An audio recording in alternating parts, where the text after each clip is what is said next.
well, time has changed so much now. It's so much well competitive, and also well a lot of the assessment based on. So those are the things I'm going to cover it, and I'm really glad to say that I'm no longer well need to worry too much about those things. Maybe you can need to take a look in terms of the venue where should you publish your work, the different type of formats and different ways.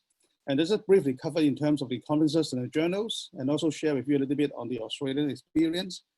And as I have been associated with IEEE on the conference quality, I just share a little bit in terms of our expectation of the conference papers point of view, because that is directly relevant to the topic today on the research publication. So as you heard, my affiliation with Murdoch University, well, this is our university's building. And well, we're located on the west coast of Australia, in the state of WA.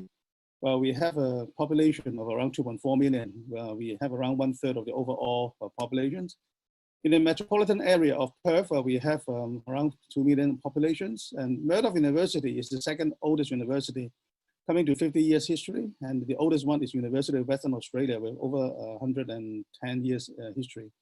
And the other two universities are Curtin University, where I worked for 14 years before I come over to Murdoch. And the other one is Ely Garvan University. We have one private university, which is the Notre Dame University, affiliated with the Notre Dame in USA. And this is the beautiful city of Perth, well, on the foreshore. And I must say that this photo must have been taken a few years back, because nowadays you see much more building around in the CBD area. But I want to highlight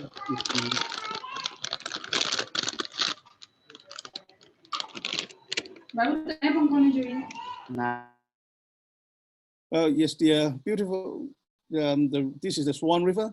But I would like to highlight, well, the animal on the lower right-hand corner, which is called a black swan.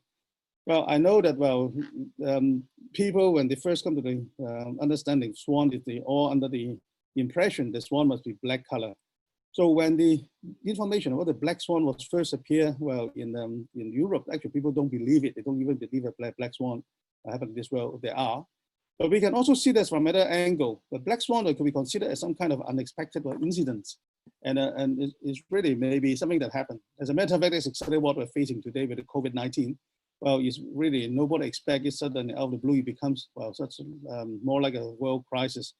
But I hope that we are going to be having under the control, and in time to come, we'll get over it. But nevertheless, well, this thing is going to change dramatically.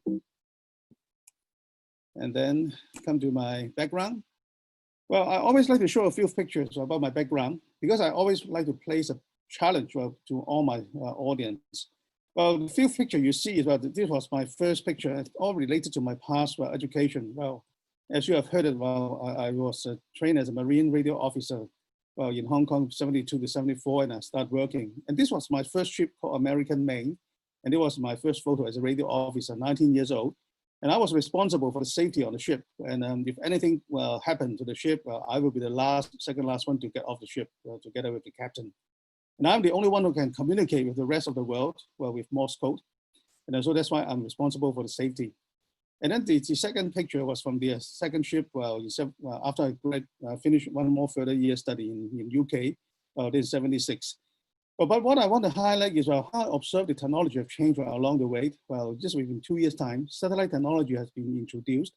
And that was the first time satellite was being used for position fixing.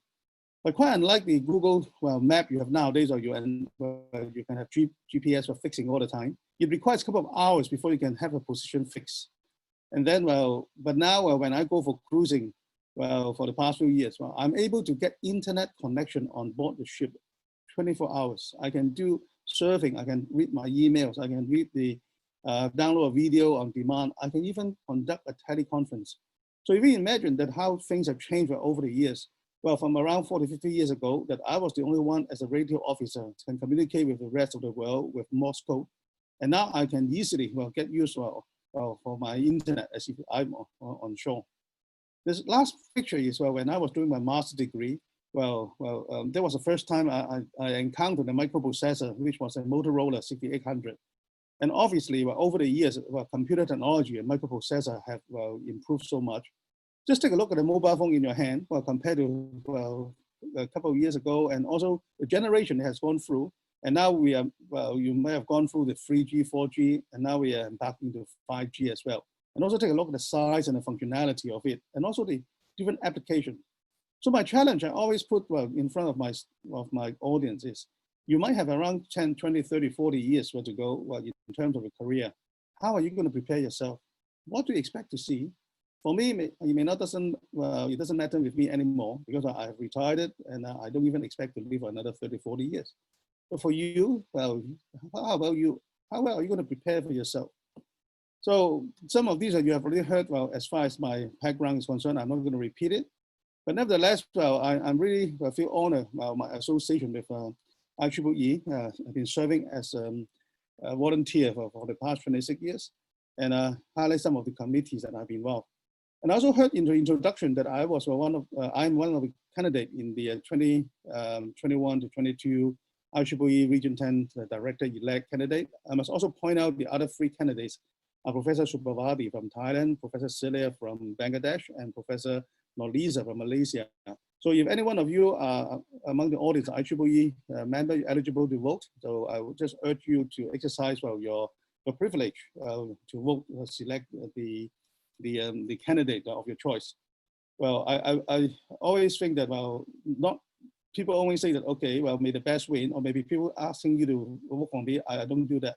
I ask you to read well, and then you select for yourself. Okay, I hope the winner is are the members, and I hope it's not the one who won the election is the winner. The winner should be the members. Okay, let's come back to this.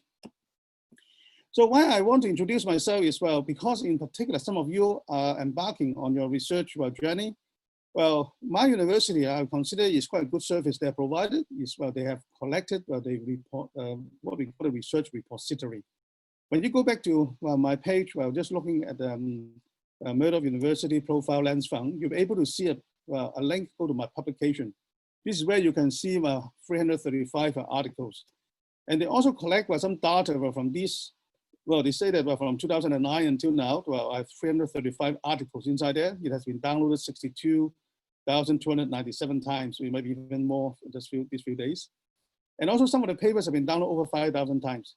And more importantly, out of these papers, 61% of them are fully accessible in full text.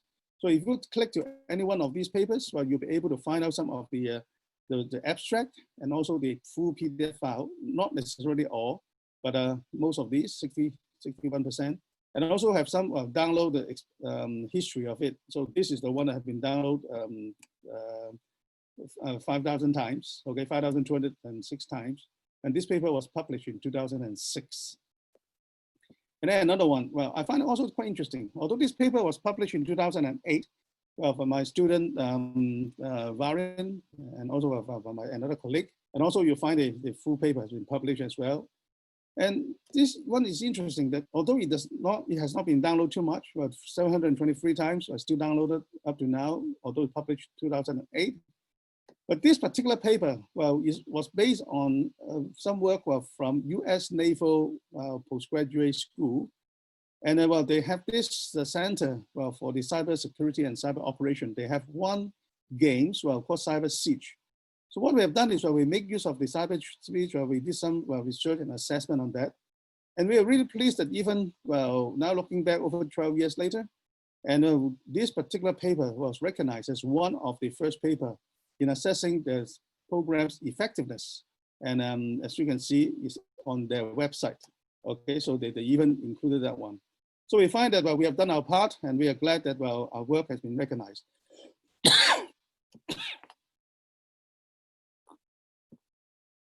Another important source of information you may find useful is the list of theses that I've supervised. As again, you have heard, I've supervised over 31. I'm expecting just 2 more to go on the way as well. You will also see that a different range of topics, and also students from different parts of the world, including from a lot of them from Thailand, from Malaysia, from China, from Bahrain, the different part of the world, Libya, Iran, Iraq, etc. So you can take a look at any one of these. And when you click onto any one of these, you can see what this was. Jevla was one of my earliest students, I think graduated in 2008.